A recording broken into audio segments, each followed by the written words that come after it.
ഇരട്ട പൗരത്വം സംബന്ധിച്ച ആരോപണം തെളിയിക്കാൻ കേന്ദ്ര സർക്കാരിന് കോൺഗ്രസ് ഉപാധ്യക്ഷൻ രാഹുൽ ഗാന്ധിയുടെ വെല്ലുവിളി. ഏത് അന്വേഷണം നേരിടുമെന്നും ആരോപണം തെളിഞ്ഞാൽ ജയിലിൽ പോകാൻ തയ്യാറാണെന്നും രാഹുൽ ഗാന്ധി പറഞ്ഞു.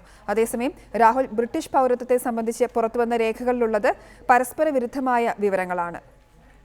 മുൻ പ്രധാനമന്ത്രി ഇന്ദിരാഗാന്ധിയുടെ 98ാം ജന്മദിനത്തോടനുബന്ധിച്ച് ദില്ലിയിൽ യൂത്ത് കോൺഗ്രസ് സംഘടിപ്പിച്ച ദേശീയ കൺവെൻഷനിലാണ് കോൺഗ്രസ് ഉപാധ്യക്ഷൻ രാഹുൽ ഗാന്ധി ബ്രിട്ടീഷ് പൗരത്വവുമായി ബന്ധപ്പെട്ട ആരോപണങ്ങൾക്ക് ആദ്യമായി പ്രതികരിച്ചത്.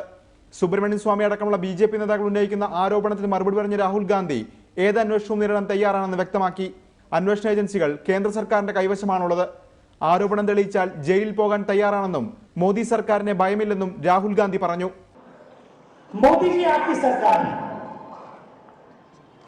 आपके पास एजेंसियां हैं, आप ले इन एजेंसियों को, मेरे ऊपर इन्वेस्टिगेशन करो और 6 महीने के अंदर अगर आपको कुछ मिले मुझे बंद करो. രാജ്യത്തെ വിഭജിക്കാനാണ് RSS ശ്രമിക്കുന്നതെന്നും കോൺഗ്രസ് ഉപാധ്യക്ഷൻ കുറ്റപ്പെടുത്തി.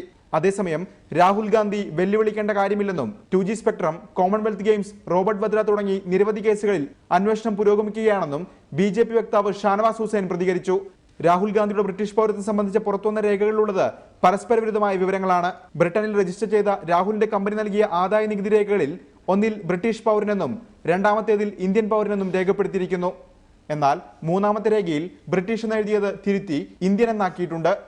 റിപ്പോർട്ടർ, ദില്ലി.